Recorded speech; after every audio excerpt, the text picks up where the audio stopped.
I'm the type of person who never really got appealed to marriage. And as you could clearly see in my YouTube channel when I talked about love specifically, I do understand the beauty of it. Just like I mean, strip away all the chemical things that explains why love happens, but instead, like I mean, how we feel love.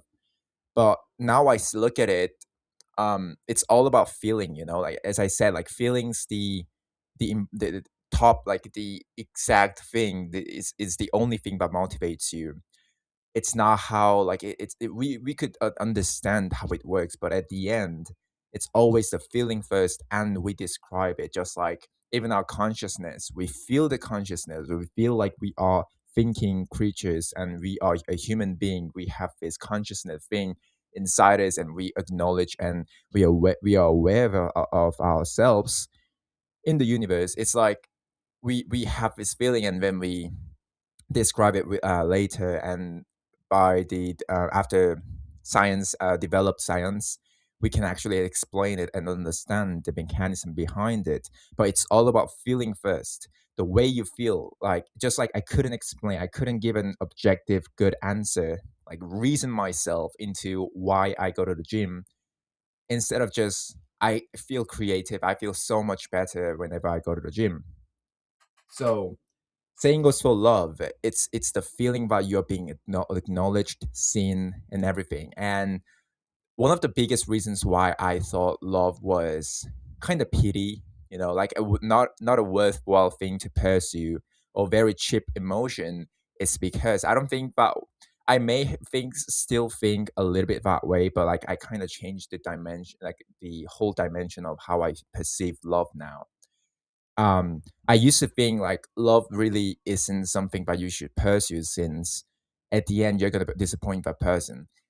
There's literally no, it cannot, there can be no, like there can be a single couple in our like whole human history that did not end up in a, like it end up disappointing the other partner. At the end it's all about cope. You just have to convince yourself that since you have children, or most likely since you have children with this person, you know much more about this person than of a stranger. You cannot start, like it'll be extremely difficult for you to start a new family. Like physically it'll be really difficult, but like psychologically as well, we are all inclined to choosing the one we are used to, the one we feel familiar with. That's why even after all the craziest family dynamics that I had to gone through, or like you were this like deeply disappointed, like by this your about to your partner, about like the things that he's done or like she's done. I'm not talking about like, only affairs, but like, because since humans change, we all change throughout. You just give a couple who's genuinely feeling the feeling the kind of love that they want to do anything. Like literally, I cannot live live without this person for my life, for the rest of my life. I need to marry this person. They aren't lying. I'm not saying they are lying. They have this deep sense of feeling of love toward each other, and you give a couple of years, not even, sometimes not even a couple of years, or a year, or like at most 3 to 5 years, something's changed. I'm not saying like it's wrong, but like we humans all change by time, and then and most of the times two individuals changing in the exact pace, and like different kind of phases, is impossible. With this exact kind of phase they are going, one wants adventure, one wants safety, like security and safety. One wants finance, one wants to marry. Like all the kind of things. So that's even those kind of like subtle things, and you cannot actually always talk about those kind of things out loud. Like communication is the key, but like at the end, what happens is, I don't know, like if you had any kind of a relationship before, but like even when you didn't have a relationship, like a sexual relationship, or a partner or girlfriend or boyfriend, you can already tell by having some friends in your life, or even between your family members. Like you cannot actually tell everything once you start to loving that person. There's a quote that I really like, is that you like saying I love you to the person who you actually love is really difficult. Like saying out loud, like actually being honest with yourself, with yourself, and saying all the things that you actually want to say, like becoming you in front of the person who you actually love, like for example your parents, like it's extremely difficult than just saying it out, to saying something like your having a deep talk with a stranger in a pub, you know. So like at the end, what I'm trying to make my point is, I thought like love really is pointless because you're just gonna end up convincing yourself that this was worth it. And I hate mindlessly just blindfolding myself into thinking that this was worth it because I mean, although we had all these things, but we still love each other. You know, like the kind of act, like it's what really sickens me. And I still have that belief, but also at the same time, what changed is that if you look at the difference, like okay, so like actually question this kind of belief, the belief that I have about love is that, so like the difference between not so like staying isolated, staying alone, like absolute solitude, and someone, let's say I find a partner and I get to know more about her and like I genuinely want to like marry her, let's say, you know, like the only difference is that we all are still hideous inside. We all always make mistakes, contradict on what we said. Like it's no doubt that you are still an ugly person inside. Like you have that side, like the ugliest part of yourself that you yourself know, because you are the only person who you cannot fool. You might be able to fool someone who you love for even like even if it's another person, you cannot fool this person for like a very long time. You know what I mean by a very long time? Maybe a couple of months at best. Like that person will start clocking in, start noticing like something's wrong with this dude or like something is wrong with this girl, you know. So like you know the parts that are really like the weakest parts of yours, like the weaknesses and like ugliest parts. So like you're still hideous. It's not like you staying alone outside of this dating market or marriage market is anything close to being a being virtuous, or anything like has to do with being a better person. You're just like you're just like getting out of there. You know, like you're just giving it up just because you don't want to disappoint another person, and like you don't want to show up and like show your true yourself, and be have the courage to show your flaws and everything, and also still see other person's flaws and still love that person, choosing that person over over anyone. I mean, over other person, you know. So like I look at this like honestly, and it's like it sucks in a way still, because like the reality doesn't go away, obviously, but that doesn't mean but I have to stay alone at the end just because I feel like I cannot deal with that. You know, like the reasoning is what's the most important. No matter what action a person did, the reasonings I think are really important. Like for example, like someone gets a tattoo, someone I don't know, like you know the kind of red flags that people say, like someone vapes, someone smokes, you know, like the reasoning behind it, if the reason's good enough and it can justify it, I mean, for humans, of course, like you understand it more, like you cannot actually justify it, but like people just let it slide, just like how people who marry another person who already have like children from their ex partner, your their prior partner, it's like they have some kind of like crazy dynamics and their own stories, and you know that's why they end up marrying that person despite having that kind of flaw, like a critical, I'd say red flag, or something that a sign, or something that a majority of people would say like you shouldn't marry that person. But the reason why it's appealing is because it's very unique. The story is very unique, and it feels like I can save this person. I can help this person out. I can be someone.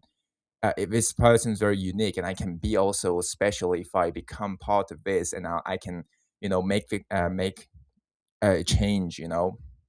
That's the whole thing about like I can change her, I can change him, the kind of thing. I think that's the psyche behind it is very simple in a sense. Like obviously, like to understand it, it'll be very complex, but I look at it as that way. I look at it as that way. And the reason why I brought this up is because most of the times when we are when I say like just like I said, like it's impossible to have a happy marriage, like a fictional happy marriage doesn't mean like you cannot marry another person. Just like you'll end up being in a place where you either have to choose being alone for the rest of your life or choose this partner regardless of all the flaws you see in her or him, in that person, and that person will also see all the flaws. So like it's the courage and commitment that you have to make in order to love another and love yourself in the first place. And I think that's something that lots of people in this generation lacks of. Or like me myself, I don't think I love myself like enough. I'll say so. So like basically, what happens is since people don't love each other, like how fucked, how cooked dating market is lately. Like I'm not here to cry about like how like all the kind of things. I actually wanted to start this video that way, like saying this I don't want to come across as a dude who's a loser who never dated a girl and just and just keeps like complaining about these girls these days, they're not a virgin, all the kind of things. Like obviously my point isn't that like I what like you guys, if you reach to this part till this far of the video, then I hope you understand like what my main point is, and thing that I discovered through deeply questioning myself whether am I actually doing something for myself? Am I actually doing something for like to better myself in any ways, in any sense, or am I just running away from the like out of fear? And I think I was on the latter side just because the amount of things that you have to sacrifice for a person, just like if you are an isolated person just like I am for a very long period of time, having having no, I don't know, like not getting a single message or like anything at all for like years, absolutely actual longer than like 3 to 4 years, and that's been the kind of norm throughout your late teenager, and you're now turning 20, and like you have nothing at all. So like all you can stick to is like you yourself. So you have so many things about like your routine and like things that so normal for you, but like you now like how people think about your life and how people don't understand about your life has been normalized for you. Like even that is normalized. That even that doesn't surprises you anymore. That's when it's extremely difficult to even find someone like try to, I don't know, like okay, I'll let it go, and I mean I'll give it a shot. I mean she seems like a nice girl, but like we never know. So like even that's difficult. I don't go to I don't drink. I mean by I don't drink, like I don't drink anything else other than water. Like I don't want to sound like corny or like cringe. Like I'm not I'm not trying to come across as someone like who's trying to be superior, but like I literally don't drink at all. Not religious purpose, but probably is. I don't know. I don't know. I just don't. I don't like the idea of drinking and anything other than my protein shake and water. Like that. Those two are the only thing that I drink. So I cannot go for coffee or even any kind of restaurant since I'm on a perpetual diet at this point. I'm constantly dialing in my diet every single day since I was in my junior high. And ever since I left my home, since I can like buy stuffs, purchase stuffs that I actually need and want, So like the last time I bought something outside from, like the last time I ate outside, ate something outside, it's gotta be like months, once in like 6 months, not even some kind of snacks or anything. So like you get my point. Like it's extremely difficult if you have your own kind of lifestyle that's so distinct to others, and you try to find the love.